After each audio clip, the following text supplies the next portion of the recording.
by Corinne LePage. Chapter 25.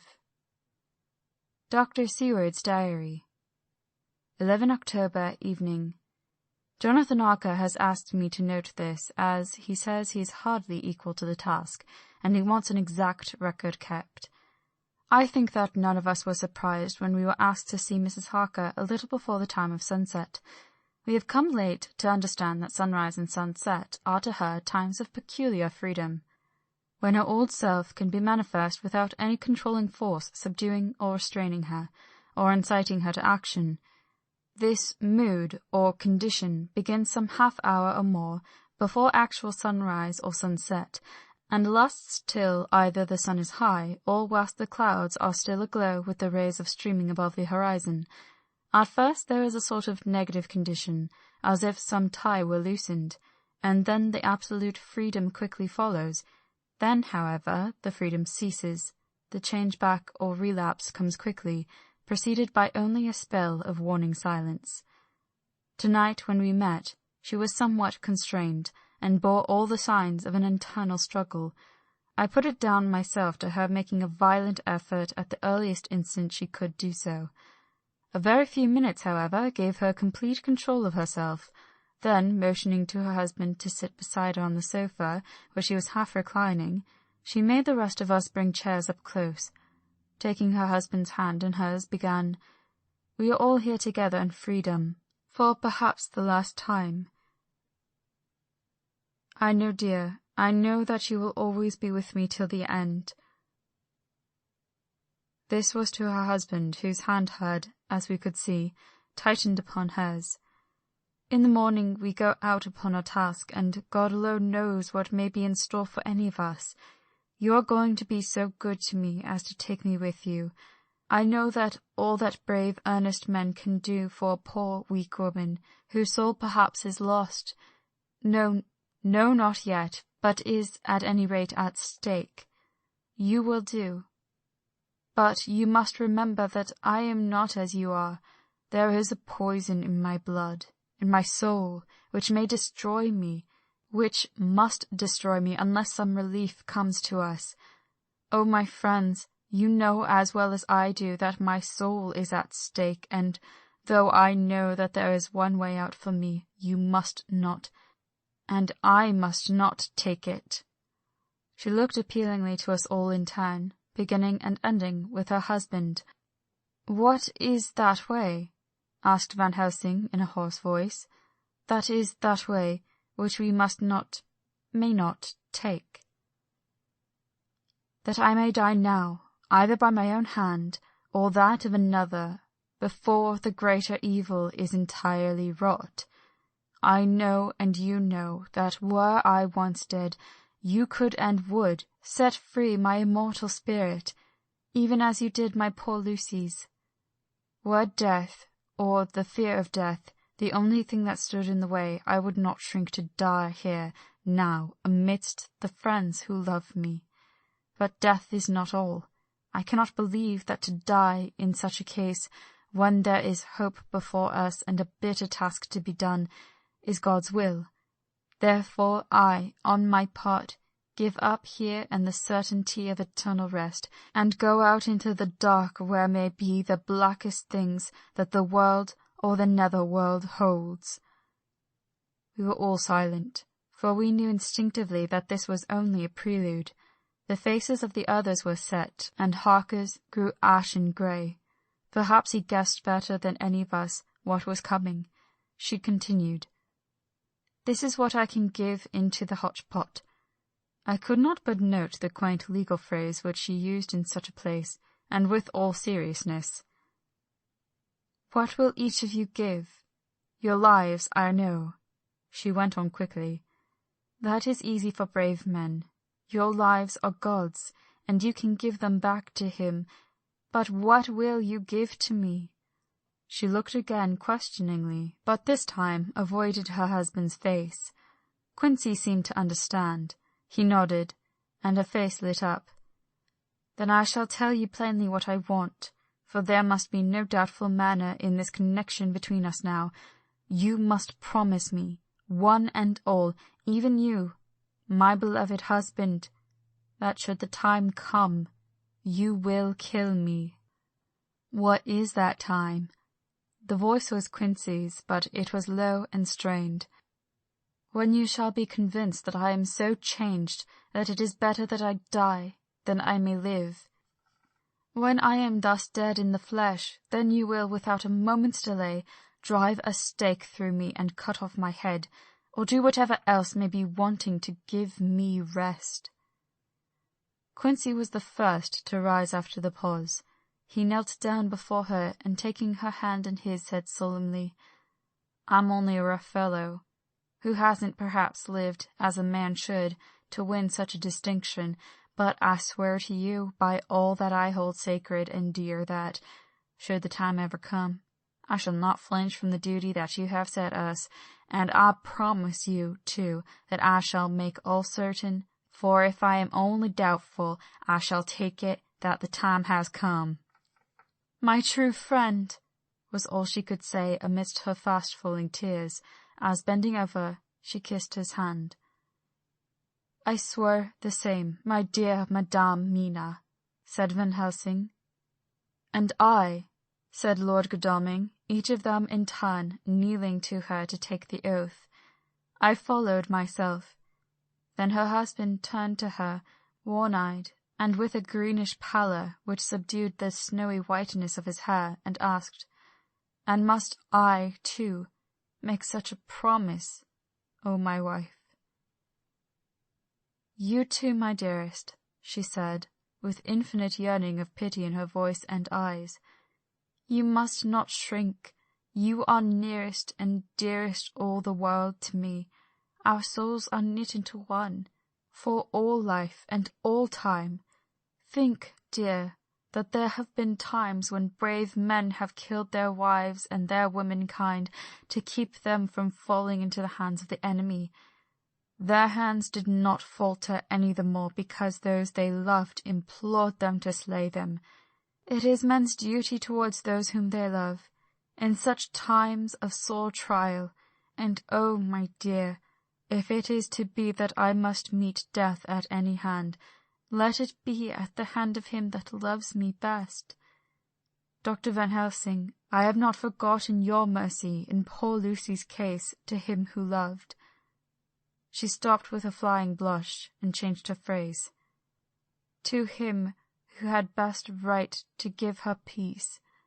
If that time shall come again, I look to you to make it a happy memory of my husband's life, that it was his loving hand which set me free from the awful thrall upon me." "Again, I swear," came the Professor's resonant voice. Mrs. Harker smiled, positively smiled, as with a sigh of relief she leaned back and said, "And now one word of warning, a warning which you must never forget. This time, if it ever come, may come quickly and unexpectedly, and in such case you must lose no time in using your opportunity. At such a time I myself might be, nay, if the time ever comes, shall be, leagued with your enemy against you. One more request." She became very solemn as she said this. "It is not vital and necessary like the other, but I want you to do one thing for me, if you will." We all acquiesced, but no one spoke. There was no need to speak. "I want you to read the burial service." She was interrupted by a deep groan from her husband.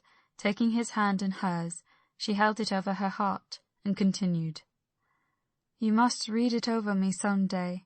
Whatever may be the issue of all this fearful state of things, it will be a sweet thought to all or some of us. You, my dearest, will I hope read it, for then it will be in your voice in my memory for ever, come what may." "But, oh, my dear one," he pleaded, "death is afar off from you." "Nay," she said, holding up a warning hand, "I am deeper in death at this moment than if the weight of an earthly grave lay heavy upon me."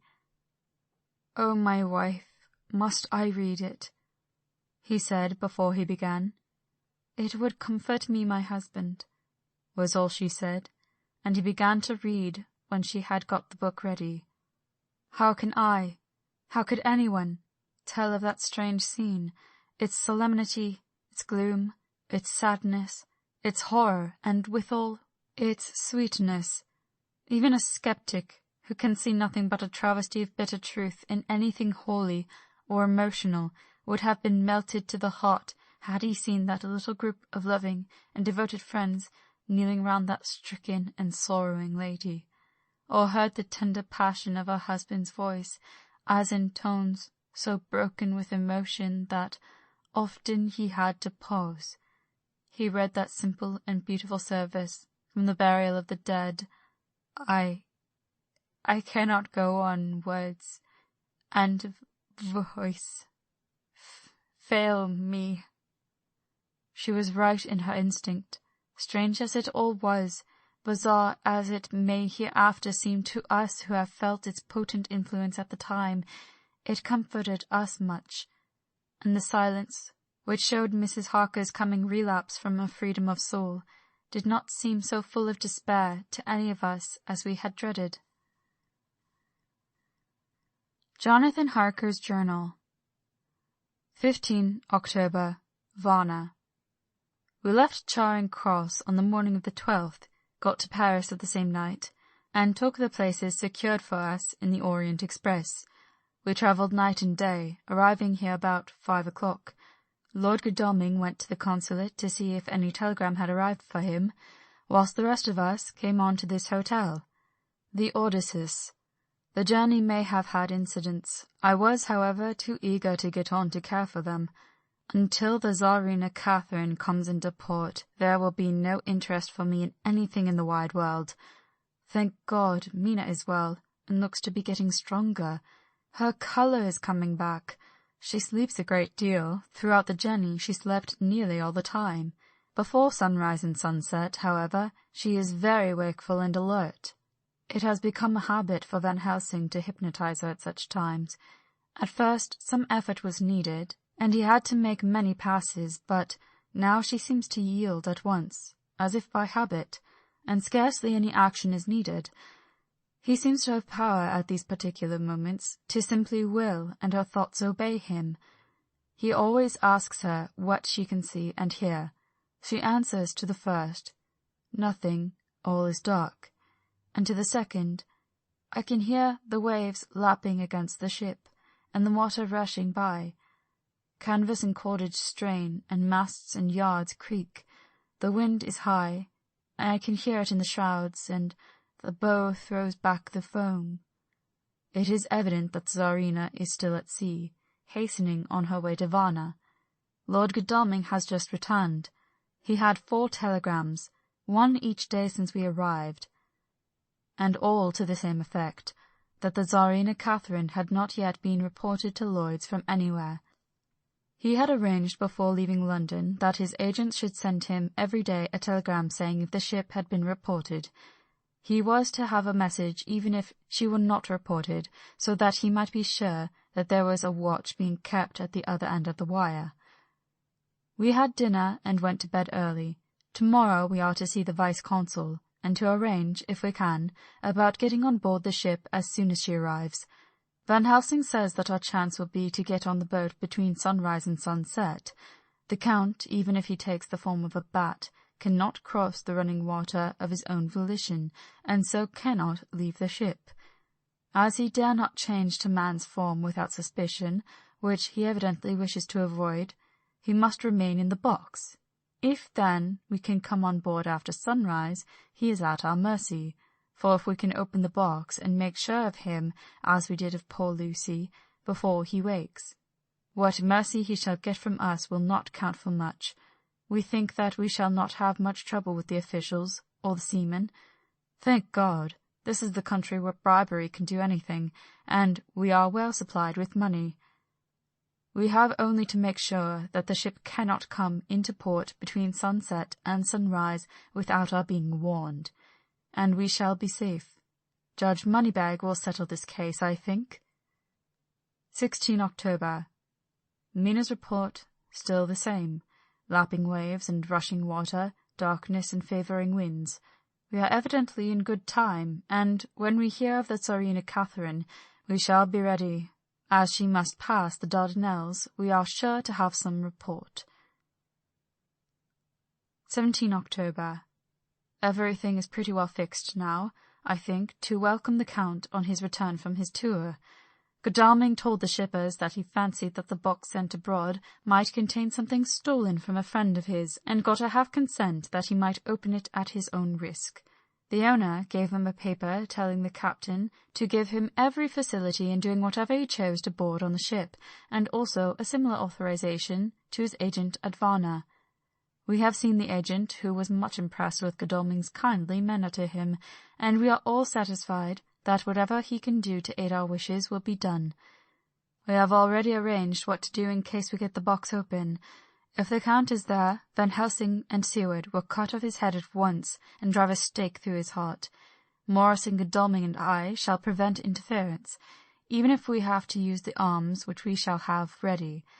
The professor says that if we can so treat the Count's body, it will soon fall into dust. In such case, there would be no evidence against us, in case any suspicion of murder were aroused.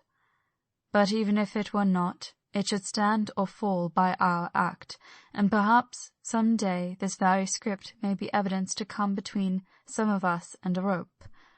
For myself, I should take the chance only too thankfully if it were to come. We mean to leave no stone unturned to carry out our intent. We have arranged with certain officials that the instant that Tsarina Catherine is seen, we are to be informed by a special messenger.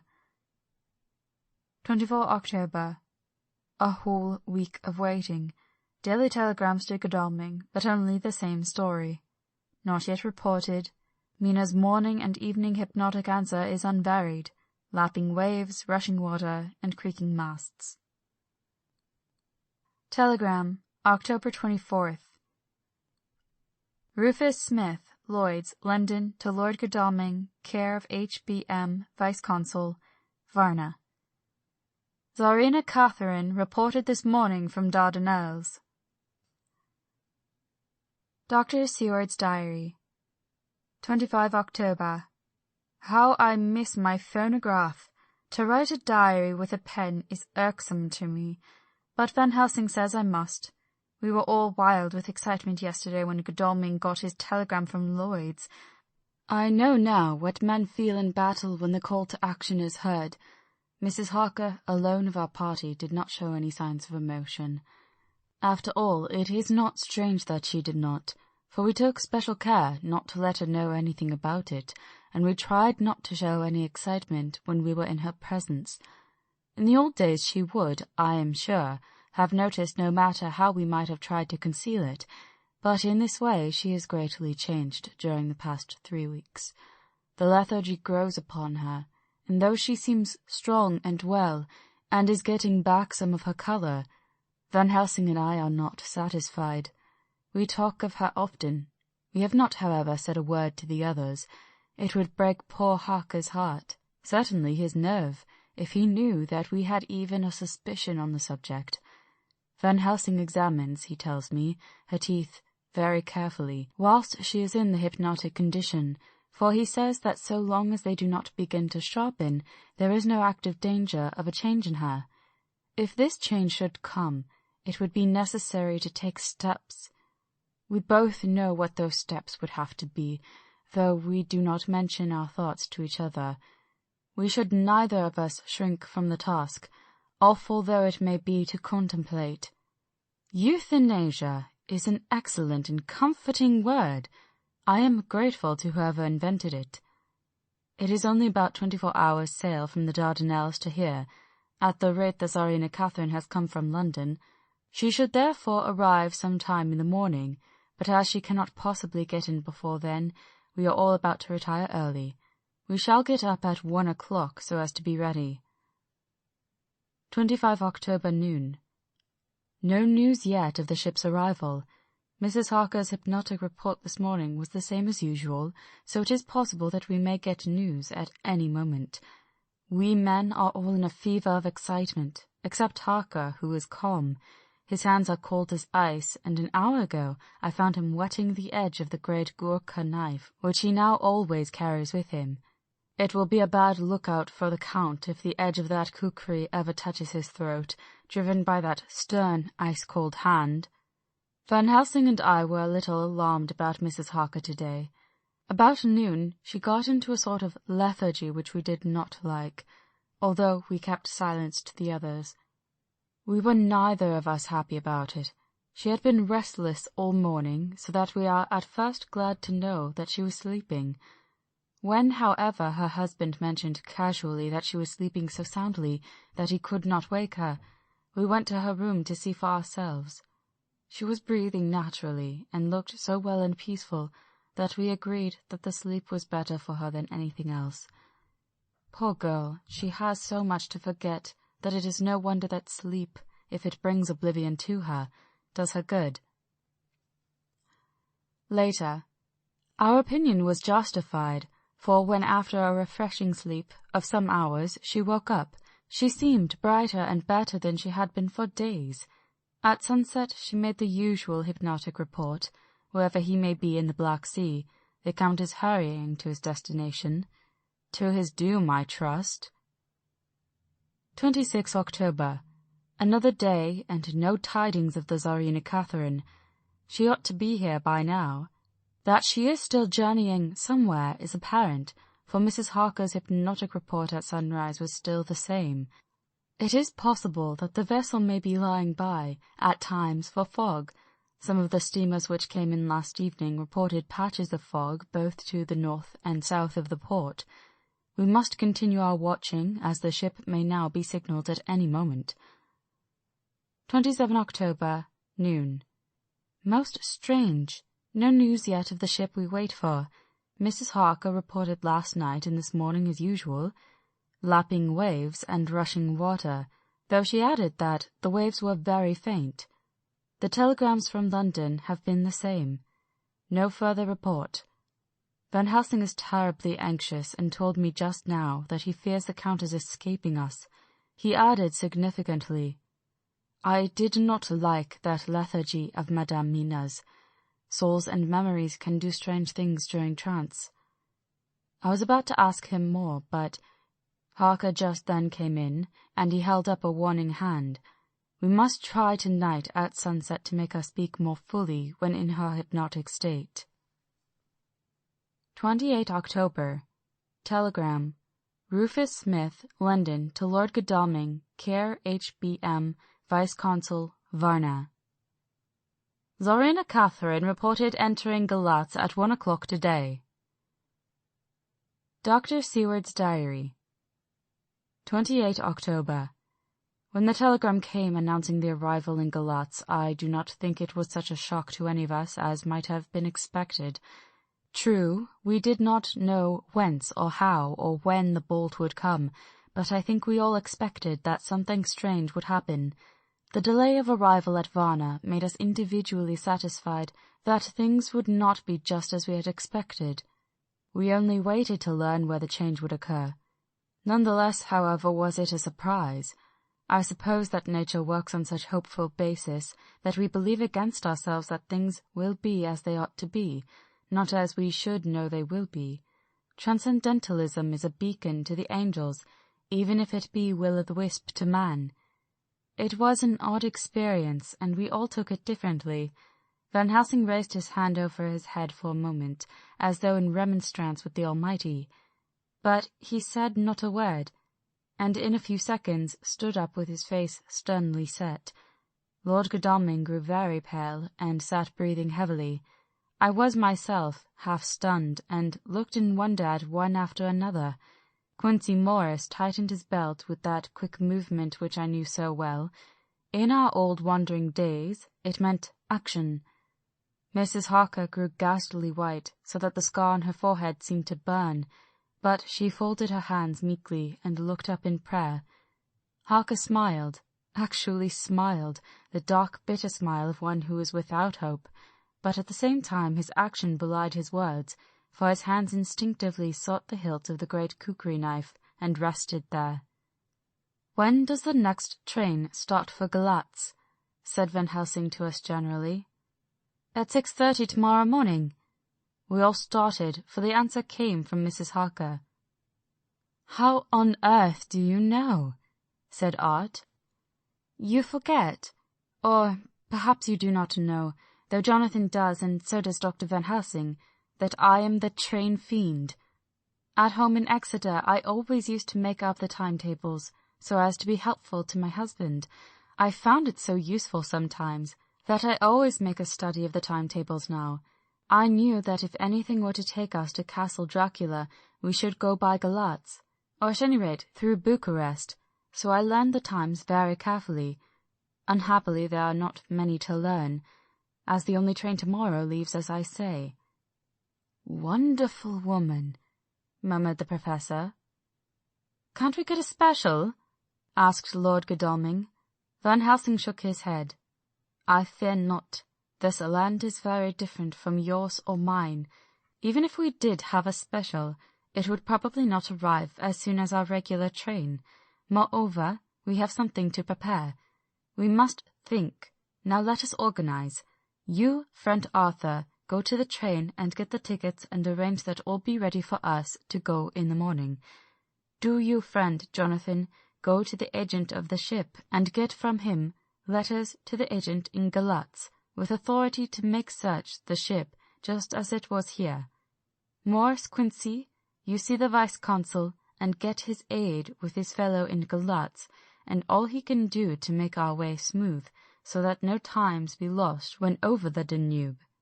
John will stay with Madame Mina and me, and we shall consult. For so, if time be long, you may be delayed, and it will not matter when the sun set, since I am here with Madame to make report. And I, said Mrs. Harker brightly, and more like herself than she had been for many a long day, shall try to be of use in all ways, and shall think and write for you as I used to do. Something is shifting from me in some strange way, and I feel freer than I have been of late. The three younger men looked happier at the moment as they seemed to realize the significance of her words, but Van Helsing and I, turning to each other, met a grave and troubled glance. We said nothing at the time, however. When the three men had gone out to their tasks, Van Helsing asked Mrs. Harker to look up the copy of the diaries and find him the part of Harker's journal at the castle. She went away to get it. When the door was shut upon her, he said to me, "We mean the same. Speak out." "There is some change. It is a hope that makes me sick, for it may deceive us." "Quite so. Do you know why I asked her to get the manuscript?" "No," said I, "unless it was to get an opportunity of seeing me alone." "You are in part right, friend John, but only in part. I want to tell you something, and oh, my friend, I am taking a great, a terrible risk, but I believe it is right. In the moment when Madame Mina said those words that arrest both our understanding, an inspiration came to me. In the trance of 3 days ago, the Count sent her his spirit to read her mind, or more like he took her to see him in his earth-box, in the ship with water rushing, just as it go free at rise and set of sun. He learned that then we are here, for she have more to tell in her open life, with eyes to see and ears to hear, than he, shut, as he is, in his coffin-box. Now he make his most effort to escape us. At present he want her not. He is sure, with his so great knowledge, that she will come at his call, but he cut her off. Take her, as he can do, out of his own power, that so she come not to him. Ah! There I have hope that our man-brains, that have been of man so long, and that have not lost the grace of God, will come higher than his child-brain, that lie in his tomb for centuries, that grow not yet to our stature, and that do only work selfish, and therefore small. Here comes Madame Mina, not a word to her of her trance. She know it not, and it would overwhelm her and make despair just when we want all her hope, all her courage. When most we want her great brain, which is trained like man's brain, but is of sweet woman, and have a special power which the Count give her, and which he may not take away altogether, though he think not so. Hush, let me speak, and you shall learn, O John, my friend. We are in awful straits. I fear as I never feared before. We can only trust the good God. Silence, here she comes." I thought that the professor was going to break down and have hysterics, just as he had when Lucy died, but with great effort he controlled himself and was at perfect nervous poise when Mrs. Harker tripped into the room, bright and happy-looking and, in the doing of work, seeming forgetful of her misery. As she came in, she handed a number of the sheets of typewriting to Van Helsing. He looked over them gravely, his face brightening up as he read. Then, holding the pages between his finger and thumb, he said, "Friend John, to you with so much of experience already, and you too, dear Madame Mina, that are young, here is a lesson. Do not fear ever to think. A half-thought has been buzzing often in my brain, but I fear to let him loose his wings. Here now, with more knowledge, I go back to where that half-thought come from, and I find that he be no half-thought at all, that be a whole thought, though so young that he is not yet strong to use his little wings, nay, like the ugly duck of my friend Hans Andersen, he be no duck-thought at all, but a big swan-thought, that sail nobly on big wings, when the time come for him to try them. See, I read here what Jonathan have written. That other of his race who, in a later age, again and again brought his forces over the great river into Turkeyland, who, when he was beaten back, came again and again, though he had to come alone from the bloody field where his troops were being slaughtered, since he knew that he alone could ultimately triumph. What does this tell us? Not much? No! The Count's child thought see nothing, therefore he speaks so free. Your man thought see nothing, my man thought see nothing, till just now. No, but there comes another word from someone who speak without thought, because she too know not what it mean, what it might mean, just as there are elements which rest, yet when in nature's course they move on their way, and they touch, then poof, and there comes a flash of light, heaven wide, that blind and kill and destroy some, but that show up all earth below for leagues and leagues. Is it not so? Well, I shall explain. To begin, have you ever studied the philosophy of crime? Yes and no. You, John, yes, for it is a study of insanity. You, no, Madame Mina, for crime touch you not but once. Still your mind works true, and argues not a particulari ad universal. There is this peculiarity in criminals. It is so constant in all countries, and at all times, that even police, who know not much from philosophy, come to know it empirically, that it is. That is to be empiric. The criminal always work at one crime, that is the true criminal who seems to predestinate to crime, and who will of none other. This criminal is not full man-brain. He is clever and cunning and resourceful, but he be not of man's stature as to brain. He be of child-brain in much. Now this criminal of ours is predestinate to crime also. He, too, have child-brain, and it is of the child to do what he have done. The little bird, the little fish, the little animal learn not by principle, but empirically, and when he learn to do, then there is to him the ground to start from to do more. Dos pos do, said Archimedes.